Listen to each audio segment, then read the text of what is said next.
I'll welcome you officially here to the Sharpen podcast. Curt, thanks for Cool. joining us today. You're most welcome. It's great to be here. Yeah, well, it's so great to meet you here. Hmm. And I didn't get to tell you when we started out here in our time together, but I've long been a fan of your writing. Mm. And I Mm. think what you do gives a lot of language to things that people are experiencing. And Mm. so I thank you for your good work. But for those of our listeners that are meeting you here for the first time, tell them a little bit about who you are and then the work that you do. Yeah. Well, I am 57 years old. I am married to Phyllis for the last 33 and a half years, and we have two adult Mm, children who are 29 and 26. I grew up in a very small town of about 800 people with no stoplights in eastern Ohio, and sounds eventually very made. normal to me being Mhm. from Kentucky. Yeah. Yeah, yeah. And eventually made my way east to Philadelphia, where I did my psychiatric residency training, and then have been, for the most part, living in the Washington, D.C. area since 1992. So that's where we've lived and raised our kids. And my work as my day job work is that of a psychiatrist. And our listeners may have any number of different images that pop into their head when this, when you're talking to a shrink, like who knows what goes on behind that door? Like who knows? What I tell people that I do, I mean, generally speaking, I do a lot of work in medical evaluations for psychiatric problems. We also do a lot of psychotherapy work, a lot of counseling work with patients, and I'm part of a staff of 6 or 7 clinicians in our small private practice that we have here in Northern Virginia.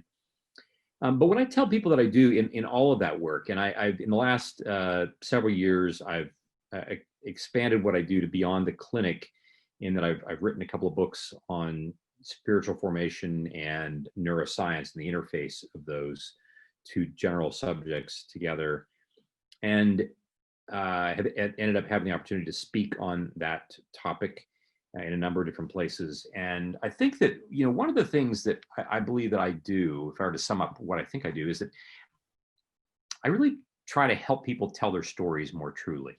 That's what I mm, think that we really do. And from a neuropsychiatric standpoint, I mean, you can distill all the kind of neuroscience and the psychology down to, I think that what we as mental health professionals do is that we really do try to help individuals, couples, families, systems. We try to help them tell their story more truly. Now, to your listeners, let me be very clear about what I mean by telling it more truly. By the word truly, I don't mean that we're trying to get a better set of facts as they exist on the ground. I don't mm, mean, we're not really trying to do that. We use that word truly to say that we're trying to tell our story more faithfully to who we really are and how we really best operate. What does it mean for us as human beings to flourish? And what does it mean for us to then tell our stories more truly into a space that enables that flourishing to happen?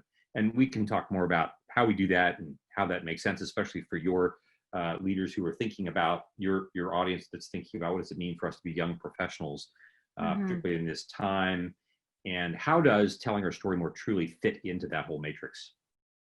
Well, beautifully said. I also think your lenses as a professional and also as a parent is going to lend itself to a great conversation today. So I appreciate both of those.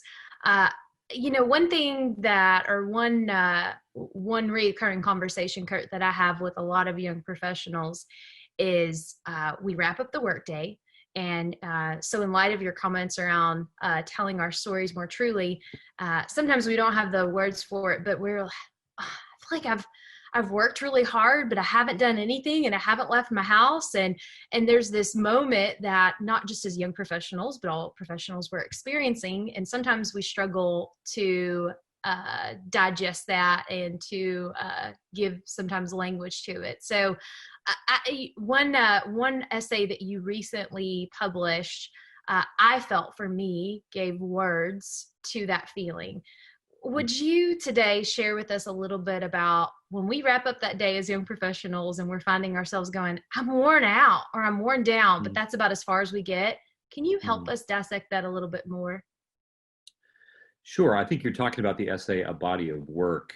Yes. And what I emphasized in that particular essay was that what we most of the time don't have to pay that much attention to is the fact that 60 to 90% of all human communication is nonverbal in nature. You walk into a room and you're already talking to people before you even open your mouth. Mm. And people, and we're thinking things, of course, but before we think things in brain time, the way the brain works, long before we're even thinking thoughts, our bodies are sensing things, imaging things, we're responding to other people's body micro movements, micro behaviors, a whole range of things that are happening in that realm of our, our eye contact and our facial expression, tone of voice, all those nonverbal cues. In this time of coronavirus, we are now spending a lot more time on screens, of course. Yeah. And we think that we're talking to people in the way that we normally are, because there I see you on the other side of the screen, and I think that I'm really talking to you. And I think I actually really am talking to you, as it turns out.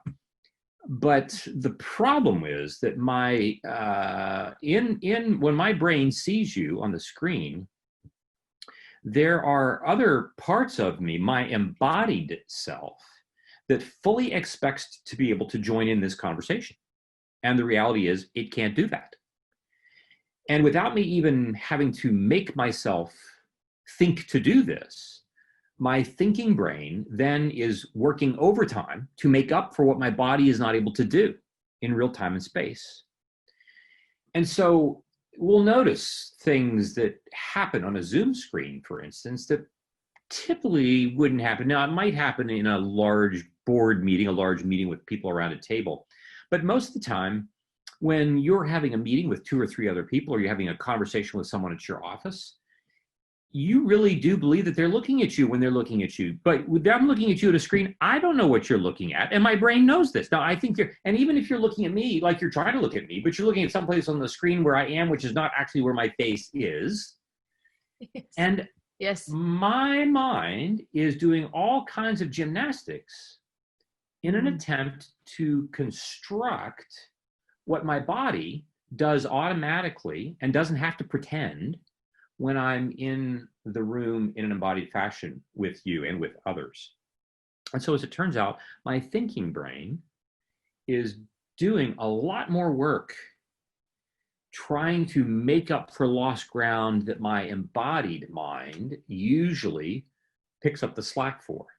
And so we get to the end of our day and we wonder, why is it that I feel so much more exhausted than I haven't, I've done the same, technically, I've put in the same a number of hours of work, maybe a few more, a few less. It's hard to know, but there's no question that I feel like I'm asking my whole self to work differently. And I want to assure us that this is not a matter of, this is not just simply a matter of I'm going to, this is a new muscle and I have to exercise a new muscle. Mm-hmm. Kind of like if I've never really hit a tennis ball before, and now I have to exercise this muscle and learn how to move the racket through the swing, or any number of different other things that we can actually learn. And the more we learn it, it becomes more second nature to us. This isn't like that.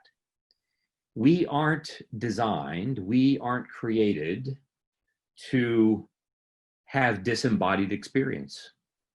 The very nature of what makes us human is that we are as fully embodied as we are fully thinking people.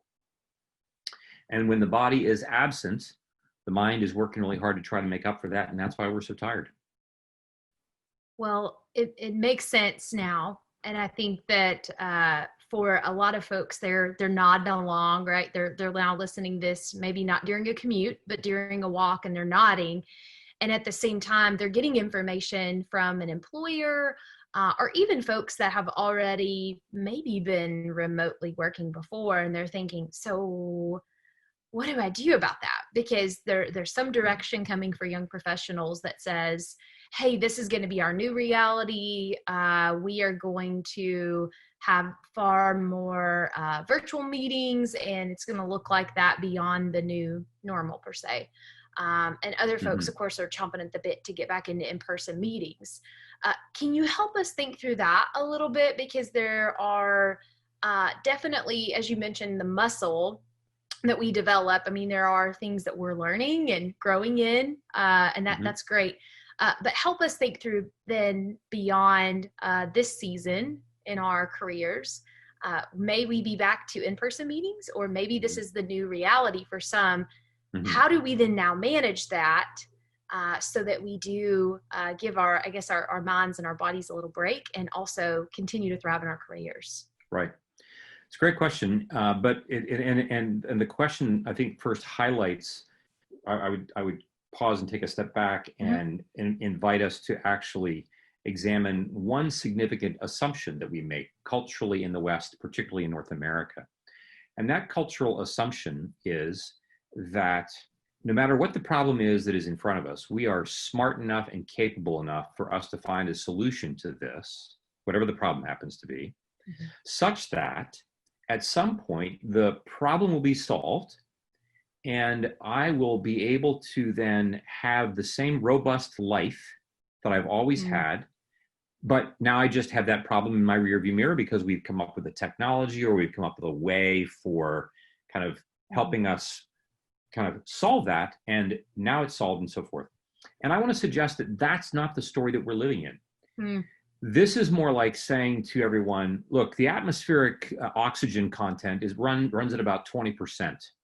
And what we're going to do is we're going to ask you now to live indefinitely with no real way of telling you when this is going to change at about 15%. Now, for those of us who know much about atmospheric pressure and the very, very highly tuned dependency that our bodies have on oxygen being at 20 and not 22 and not at 18%, if I'm going to ask you to live at 15%, I can tell you that within an hour, you're going to notice the difference. And in our spirit of American ingenuity, we're going to say, well, let's just find a way to kind of like fix this problem. And like, how can we learn to live normal lives at 15% oxygen? And I will tell you, that doesn't happen. And this might not be good news for people, because people are just used to thinking like, well, I'm a young professional. I'm going to get her done. I'm going to get after this. I'm going to get her done. And I want to say that part of the difficulty for us right now is that we are being asked to live in a cultural environment that is not conducive. It is not conducive to human flourishing. And so we have to take a pause and say, oh my goodness, what am I going to do about that? Not so much to get me right back to where I was on February 1st or January 1st at, full throttle, just with my coronavirus solution in my hand. But no, what does it mean for me now to actually reflect on and be curious about what it really means to flourish? Because I think this is one of the things that I mentioned. I wrote a first essay on the coronavirus and indicated that the coronavirus isn't just creating anxiety for us. It's actually a revealing of our anxiety. It pulls the curtain back and reveals who we are. It doesn't just create anxiety, just make me be anxious because I can't know the future. It actually reveals that when I can't control my future the way that I want to, it reveals that I've had anxiety, coursing around inside of me for a long time, probably longer than I know. What does that mean for us? What are the implications for this? First of all, a couple of things don't change, and that is that in order for us to be content, in order for us to flourish, and by flourish, I don't mean that we get everything that we want. I mean, heck, there was a time when people weren't getting toilet paper, right? I don't mean that we get everything we want, but that we get the most important things that we want. And human beings long for more than anything else. They long to be seen. They long to be loved. They long to be cared for. And even now, and especially for those young professionals who are listening, who are leaders in their field, who are the ones who are expected to initiate, what are we going to do about this, whatever this is? It's important for us to recognize that we need to be doing at least 2 or 3 things. The first thing, and then we can get to some other concrete small things that we can do personally. But I think, first of all, it's important for us to know that we really do need a regular cadence of being seen, being known. And we need to be seen and known in the context that we currently live. And where we live is a really hard place. So there are important questions for us to be asking. And, people will come and you get on the phone, you haven't talked to somebody in a few days, and you say, well, how are you doing? because people are asking me this question: how are you doing in the middle of COVID? By now, after 2 months, that question is old. That question is unhelpful. Instead, we really want to be asking questions and making statements to people that invite them to both be curious and creative. Tell me about something that happened this past week that really got your attention in a helpful, beautiful way. Tell me about something this past week that was really hard for you. Tell me about something this past week. Tell me about something today that you really found a lot of joy in. Tell me something that you've done that's been creative, so forth and so on, in which we're asking people and inviting people to ask us, what are the things that we are doing that we both long for, that we want to create, and that are hard, to be able to say that. What do we long for? What do we want to create? What have we created? And what are the things that are hard? And for us to regularly take time to validate those things for each other. Gosh, it just gives me so much joy to hear that you've done this thing with your son, with your daughter, that you've done this thing with your team. What was hard about that? What are some new things you've discovered in this time that surprised you, that you didn't know that you didn't know? Questions that actually require us to get beyond the banal of, how are you doing? How are you surviving? Are you okay? Are you well? I hope you are well. It requires us to do more work, but in that kind of work, we are actually connecting knitted relationships in ways that we haven't before. Mm-hmm. When we're busy being able to do the work that we always do, that we're so good at, who stops and says, hey, what really hard thing happened to you in the last week? I don't ask you that question at work. That doesn't happen. Because I'm too busy trying to get her done. Right. Tell me one thing in the last week that you noticed that really surprised you. I don't ask that question. I don't have people asking me that question. Mm-hmm. But the point is, these are questions that we need to be asking anyway. These were questions that we needed to be asking on January 1st, let alone May 1st and June 1st. These are questions that continue to be ones that will cultivate the deep sense that I'm not by myself in this world, that continues to be difficult even as we're only breathing 15% of oxygen, atmospheric pressure. I think that I was actually going to ask you the question, what about the young professionals that would say, well, I don't feel very seen or known? Because if you think about those folks in that first 10 years of their career, many have moved away from a hometown. They've moved multiple times. They feel quite uprooted. And then now in this season would say, I think just by nature of the questions that you gave us examples of, there's going to be a different way of being seen and known. So I think you really helped us even in just that example of modeling it, right? A little bit of a helpful way to proceed. So, because I can imagine that some of our audience would still say, gosh, I've moved so much and I just got here. I have a friend, Curt, that is literally moving to a brand new city now. And she's like, why now? Wow. Right. So it's a really tough time frame of a career to feel that way, but you've really helped us in that regard. I would ask you, what is your encouragement or what are your words of wisdom? Because so often as young professionals, the questions, the examples that you gave us, the charge to pursue that, sometimes it's like, well, gosh, Curt, I'm the youngest person on my team. I'm the young guy or gal. I'm the new person here. And to go that direction, which is where we need to go, can feel scary, right? Because it requires a little bit of vulnerability to be the one to ask that. What encouragement would you have for our audience when sometimes it's like, I hear you, I understand you, but that feels a little scary being the new kid on the block or the team? Right. So here's again, this is news that is difficult for us sometimes to hear. It's difficult for us to hear news that goes something like this: you're right, it's scary. That's okay. We're going to have to try to do scary things. Now, Here's what I mean by that. If I'm the youngest person on our team under normal circumstances, and we are coming to the office every day, I have lots of micro mechanisms at my disposal in which I can learn things, in which I can insert myself into conversations, in which I can have sidebar conversations at the water cooler that happen here and there, walking down the hallway. All those threads that are in the fabric that many of us aren't really aware of, that make up the largest part of our context of human relationships and social networks. We think of it in terms of the big conversations that are happening in the meetings. In terms of volume, those actually don't make up most of what our interpersonal relationships are constituted by. True.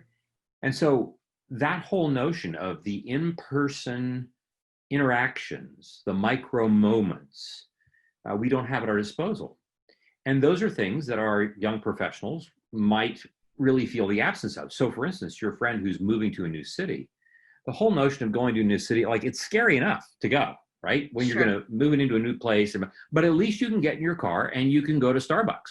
You can get in your car and then you go to work and you introduce yourself. And the very act of being a physical presence that is polite and pleasant and so forth, you have that going for you. Even if inside your head, there's all these things that you don't know, you can at least be a person of kindness, a person of joy in the present that lets people know, gosh, I really want her in the room, even if I have not yet revealed how much I don't know because I'm new to the team. Sure. In not having that, here's where the scary part comes in. The scary part comes in taking the risk of naming what we want. Not just naming what we need, naming what we want. And most of us, I published an essay 2 days ago with this title, What Do You Want? The reality is that where we move to and where we go, we want to be loved and we want to love. And what I mean by that is I don't mean some superficial romantic notion of what it means to be loved in some rom-com. I mean, I want to be the person who, when I walk in the room, people want to stand up and say, like, oh my gosh, like you are here. I can't, we're so glad you're here. That when I enter somebody's mind, they have the same thought. We're so glad that you're here. That's what I want. And that sense of like, gosh, I am so glad you're here in the room is the hard deck on which we all on our team stand so that we create the next thing that we want to create in our business. Right? Whether it's software or furniture or whatever it is. Because I can't contribute to naming what I want in my nonverbal ways, it now comes to us to be able to say what everybody in the room is thinking and wanting. I would really love to have a chance to be connected to you all because I'm new here in the city. I don't know how to do that, and I know that we're limited because we can't get together as easily, but and it's really kind of a little unnerving for me to ask for this, but I really want the team to flourish and I want to flourish on the team. And so I'm just going to ask if you would to take a chance at, looking out for me because I'd love to have more connections since I'm new here. Like, who does that, right? Yeah. Who that vulnerably tells the truth about their life? And the thing is, like, everybody's thinking this. Here's the thing.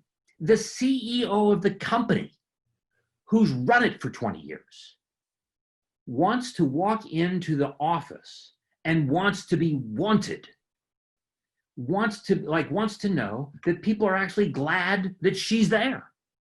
Now, she's worked at this for 20 years. She's run the company. She's developed. She's gone from 15 to 500 employees. Like, of course, everybody wants her to be there. Like, why shouldn't she know that? She worries that they don't want her there. I don't mean because she's got evidence for it. I mean because she longs for this, and it never changes from day to day. I want to come home from my office after seeing patients.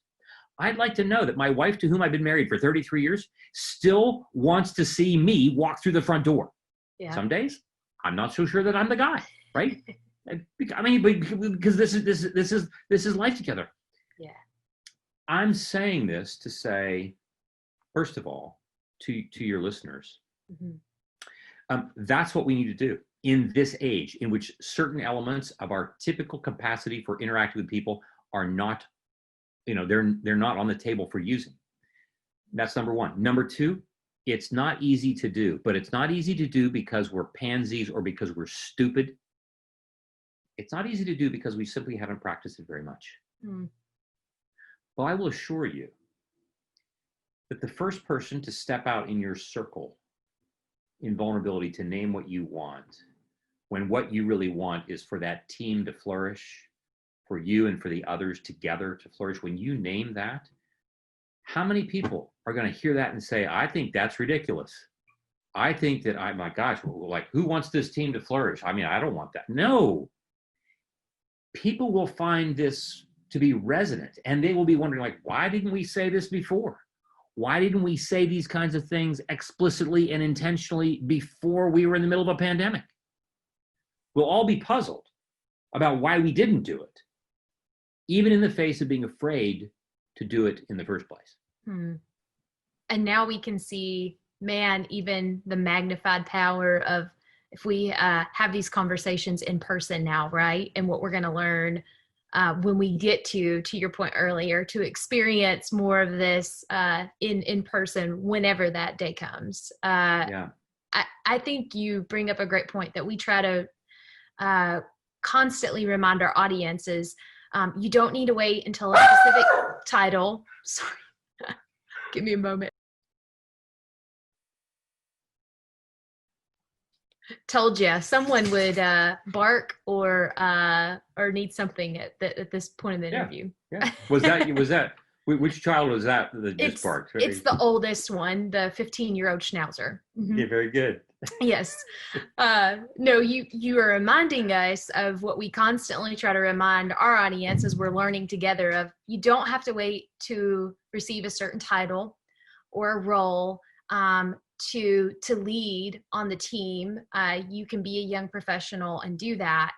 And you've created a path forward, a challenge forward, I think, to do that, to be the one that maybe goes first, even though you're the youngest guy or gal on the team or the new kid to the city. Right.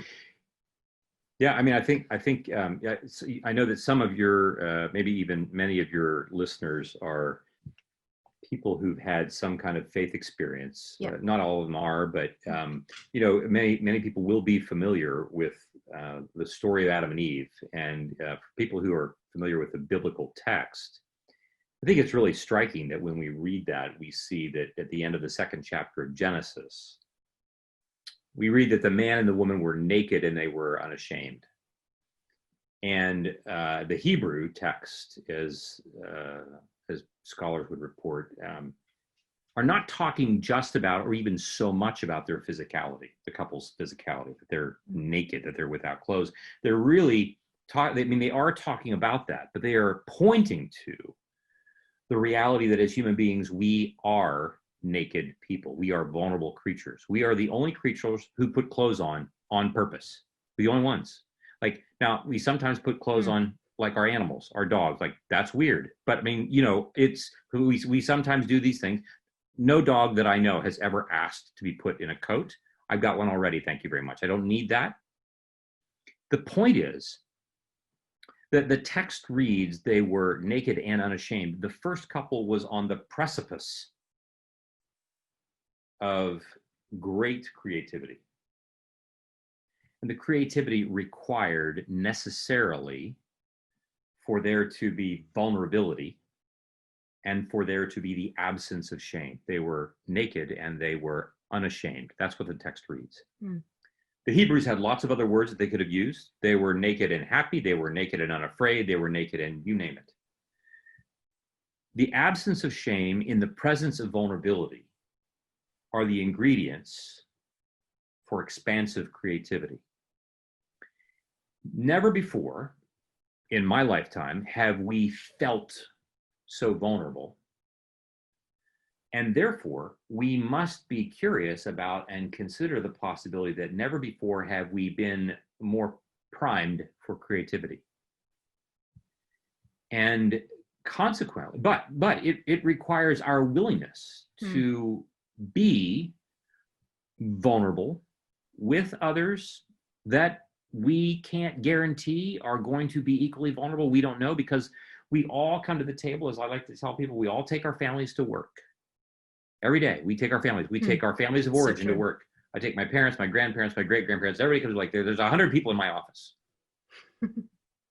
And I have to recognize that when I come to work, and for those who are believers, I'm a follower of Jesus. So I would say, like, I believe in a world where evil really does exist. We don't live in a neutral universe. And for all of your listeners, they long, I mean, they're in the work that they want to do because they long to be creative agents. They long to see a world of goodness and beauty emerge. And I would say to them, I'm so grateful that they're here and that they're doing this. But I would also say to them, evil has every intention to devour it. Now that's not to frighten us, but that is to say that we have to recognize that the whole notion of beauty is anathema to evil. The whole notion of goodness, the whole notion of creativity is nauseating for evil.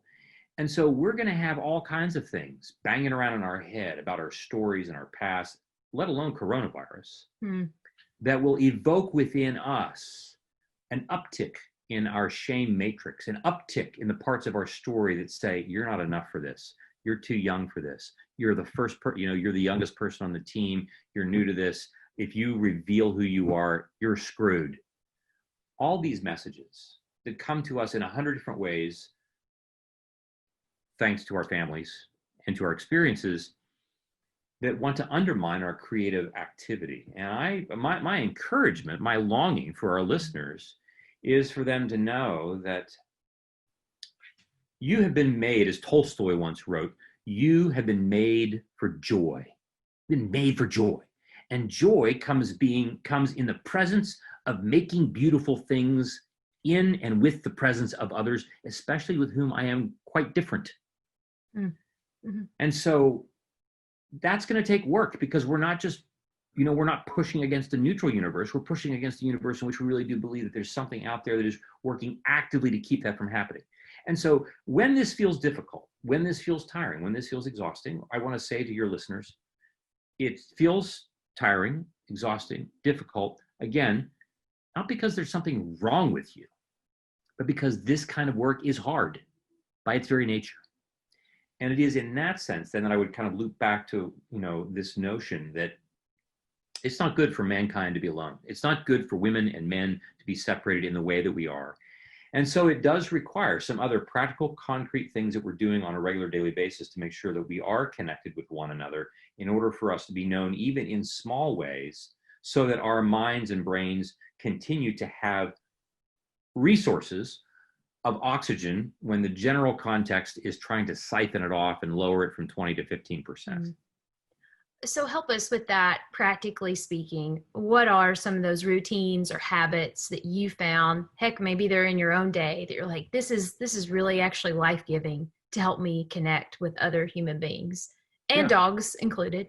And dogs included, right. Mm-hmm. So, we'll just start with there are a handful of things that we can do, but I would start literally with our bodies, right? So one of the things that's happening is that we are less mobile in the last 8 weeks. We're less mobile. And by that, I don't just mean that we aren't going to the office. I mean that because we are in our offices at home, we're actually not nearly as mobile, even in micro movements, right? Sure. The whole getting up and going to get more coffee, getting around the hearing, down the hall, in and around, a meeting down the hallway, all those kinds of things that we would typically do that allow our bodies to move. We're not doing that. So one of the things, there are a couple of actions to consider. One is, and these are not necessarily easily convenient or simple, but I'll just toss them out. One thing would be, first of all, consider, if you're going to be doing meetings, consider doing them in different parts of your house in the course of a day or a week. That's number one. Number two, consider doing some of what you're doing. Make sure that you're not sitting all the time. Make sure that you're standing for some of the work that you do. Number three, make it a practice to 2 to 3 times a day go for about a 5 to 7, maybe even a 10-minute walk. Now, I know that plenty of people want to get out and have their daily walk that runs for 30 to 45 minutes, all very good.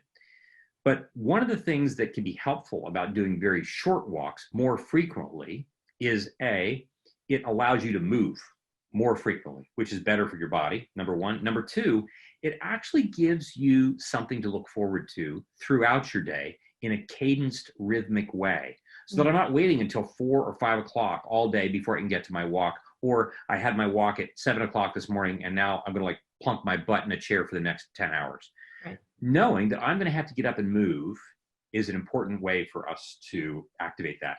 Another thing is, sleep and food. So sleep, it's really important for us to be getting good sleep. Now, I know some people who are sleeping better than ever, but I know a lot of people who are not sleeping nearly as well, and it's not just because they're anxious. We now have fewer gates to kind of cut us off from our contact with our screens. Yeah. Right. So we want to say it's really important for us to get good sleep, but that includes kind of adhering to the general admonition that we give to all patients. And that is, first of all, even though this is too hard, we like to say, look, you need to shut off all your screens, everything, phone, tablets, laptops, desktops, at least 2 hours before you go to bed. You're like, that's not happening in this universe. Okay, so we say that then 1 hour. And they say, okay, I guess that just means I'm going to go to bed 1 hour later than I usually do because I'm not really giving up my screens. This is part of our problem. Right. But I will tell you, it is an opportunity for us to allow our brains to be refreshed. So that's one thing as far as sleep is concerned. Cut your screens off at least an hour before you go to bed makes a huge difference, number one. Number two, when it comes to food, right, we're in and around, I'm at my house more frequently now. Like, food is just there. You just eat it. I'm out of the routine. Like, it's there. Somebody needs to eat this. Like, well, I'll eat it. Twist my arm. It's really important for us to have the discipline of having breakfast, lunch, dinner, and healthy snacks in between. And part of that cadence, that rhythm, and here's another thing, like, how many of our listeners are now like in their PJs, like for days on end, right? Until the PJs just have to go to the laundry. That's right. No one has to answer that question, okay? All right, you don't have to answer the question. We already know the answer to that question. And so one of the things that I invite people to do is like get up and be in a routine that is as if you're going to the office. Like, get up, get your work out in, whatever, get your shower, get dressed. Wear clothes that don't look like your PJs. They don't have to be your best dressed office clothes, but get out of your PJs. It is a way for us to talk to our bodies, to let our bodies know that they are preparing to do something that is not just the same thing they've been doing for the last 60 days in a row ad infinitum. A couple of other things real quick. One is I really ask people to refrain as much as you can from reading the news. Okay, refrain from reading the news. You don't need to, like, look, your audience, they're smart people. They're going to know what they need to know when they need to know it. They don't need to know at 2 o'clock what they didn't know at 1:30 on the news. Yeah. Number one. Number two, it's really a good idea to not scroll through your social media feeds. You want to check your social media a couple times a day? Fine. Of course, this is like asking people to stop breathing. I understand. But it's a big thing because one of the things that scrolling does, it actually elevates and reinforces our anxiety. It reinforces the brain's kind of ruminative qualities. The other thing is, it's really helpful for us to name things that we're grateful for. And by doing that, what I mean by that is I would like you to get a journal that you can write at the end of your day. Write 1 or 2 things that has happened that you've encountered that's different than yesterday, that's different than last Friday, that you are genuinely grateful for.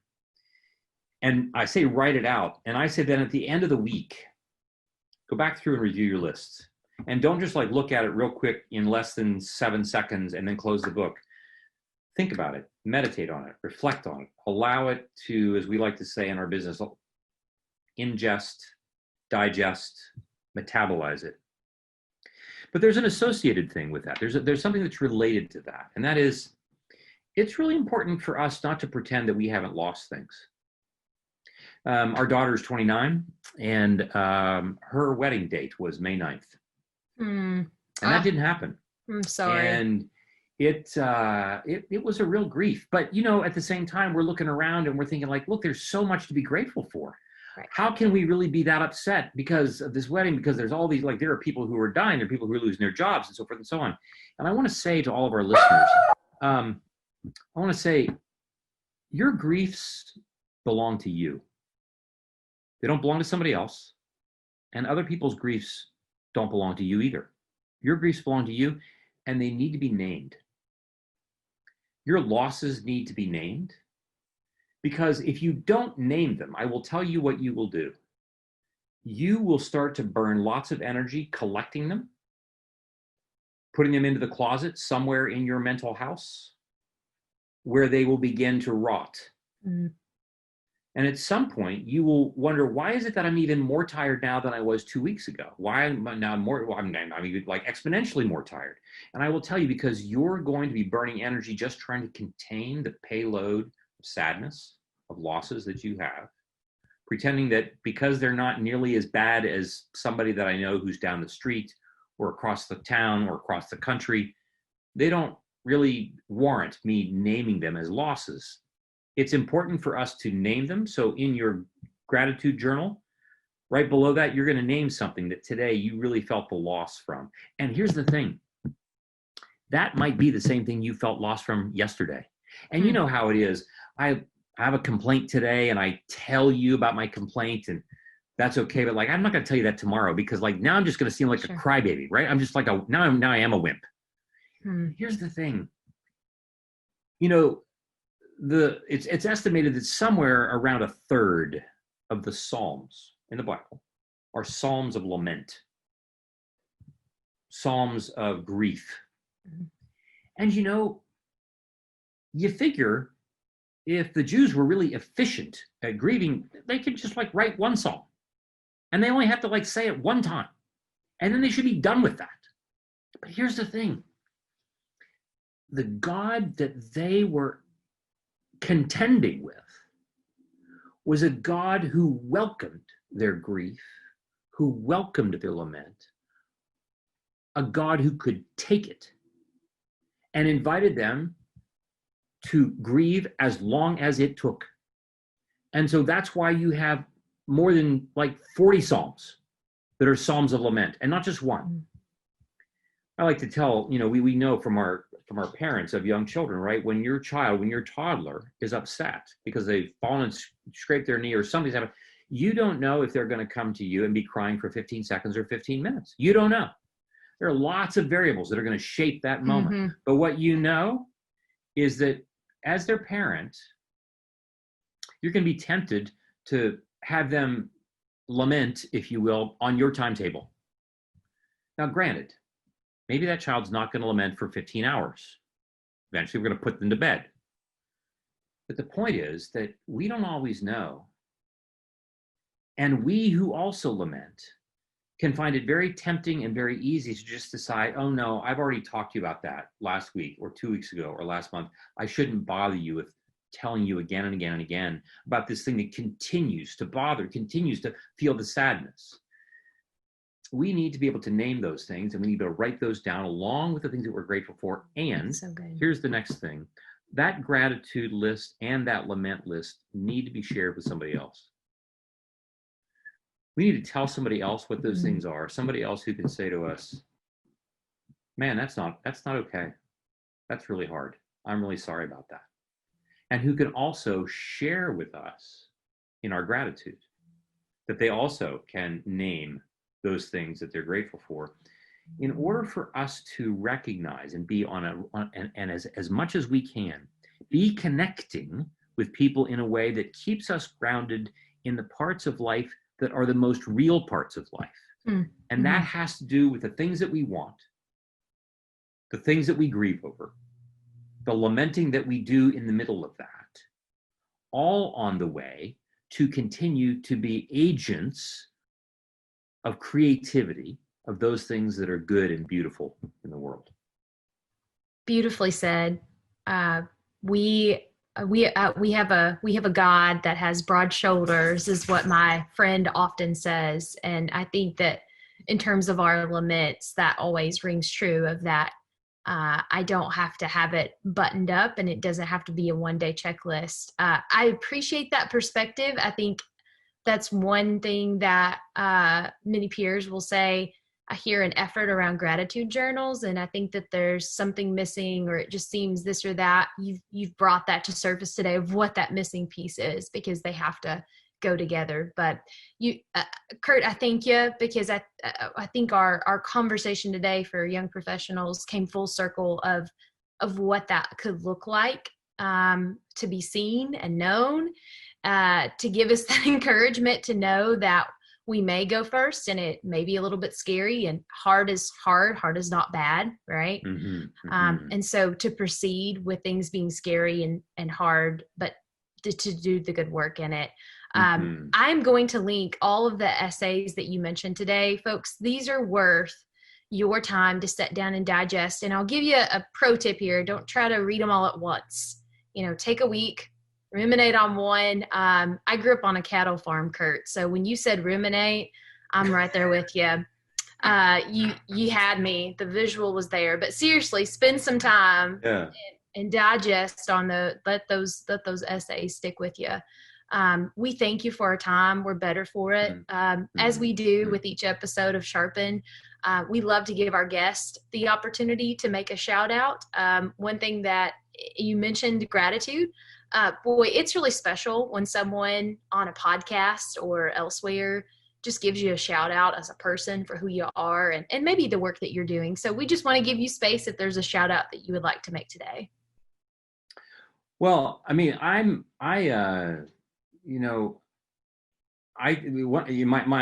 tagline, one of my taglines is, I don't deserve my life, for a lot of reasons. I don't deserve my life, not least of which because of the person to whom I'm married, to my 2 children that, in no small way, because of the hard work they did in their high school and undergraduate and graduate work, enabled me to have the freedom to do the work that I did in writing the couple of books that I've written and other work that I'm doing now.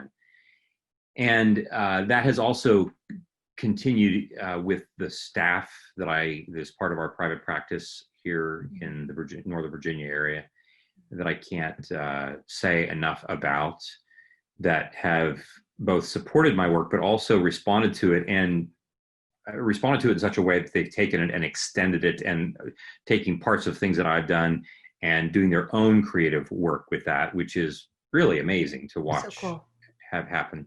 And so I think I'm grateful for that, but then also, like, how do I get to be so fortunate that I get to be like on this podcast with you? I mean, this is just really, I mean, that Doug Wilson made a connection, and we had the opportunity to connect and have this conversation. And so I'm humbled that you invited me to join, and I think about the community of people that are listening to this right now, and I want them to know that, just as Scott Peck said in 1978 in his book, The Road Less Traveled, the first sentence in the book is that life is difficult. Life's hard. Things are hard. But life is also something that we are intended to encounter as an opportunity to create beauty and goodness. But we're not just trying to create beauty and goodness. And this is the thing I really want your listeners to hear. They're not just creating goodness and beauty. That's what they're becoming. And in those moments when it feels most difficult, it would be then that I would want them to take in and reflect and receive the notion that God has every intention in creating out of you an object of beauty, the likes of which your imagination has not even come close to seeing yet. Well, that feels a little bit freeing even for me now, and just gives you a spark, I think, within too. So thank you. Yeah, thanks for that. There you go, folks. There's our message, our one thing if we heard today. We would love to hear from you, Curt. We asked this question, and I told you it can be very like playful, or it might be just super, super, super deep for you. We would love to hear what's been a game changer for you at any point in your life, food item or certain conversation, the board is wide open. What I would say to that is that, like I said earlier, I don't deserve my life, and in many respects, I could list, 24 things that collectively would say that I could say are part of God trying to be the game changer for me. But I will. I'll say this. I have had the good fortune of having, and so the one thing I would say, but it's represented by a collection of people. Every Tuesday morning, for the last 25 or more years, I've met with a couple of men for confession and prayer. And once a month for the last 27 years, I've met with a spiritual director who's been my spiritual director. And I'm part of, in our church, we call them covenant groups, small groups. I'm part of a covenant group that has been together in some form or another for 28 years. Wow. Who've raised kids together. Wow. I have in the last 10 years, developed relationships with people by whom I feel deeply, deeply known. And I would say then that the game changer for me has been that, I've been deeply loved by people and deeply known by people in such a way that it makes me able to see beauty and goodness in the world in ways that I don't think I otherwise could. And not least of which being beauty and goodness that might even be emerging in me. And for that, I'm really grateful. And so I would say, if I had a way to lift a toast, I would lift a toast to the people who have as the presence of Jesus consistently come to find me. Thank you. I virtually toast with you. It's definitely an honor to sit with you today, and even just in that alone, thank you for sharing about all the folks in your life. I think also as I'm listening here, and for many in our audience, everything that you spoke to today, as far as being willing to go and do some of those scary things, to essentially fight that really, really great fight and those little battles to be seen and to be known, and to create that among teams. I mean, it sounds like a glimpse of your life in doing that. And so I just thank you even for modeling that, right? Like you're not in groups for 25 plus years without fighting for it. And having those, oh, that was an awkward moment. Oh, that was hard. And so thanks too, just for modeling everything that you said today, right? Because it's one thing to have someone on a podcast that talks about it, but I really, in hearing you speak about your people, I can tell that you've walked that talk that you just shared with us. So thank you for that. You're very welcome. I'm grateful that that all these people have been willing to stay the course with me. Yeah. Yeah. Well, I do appreciate your time today.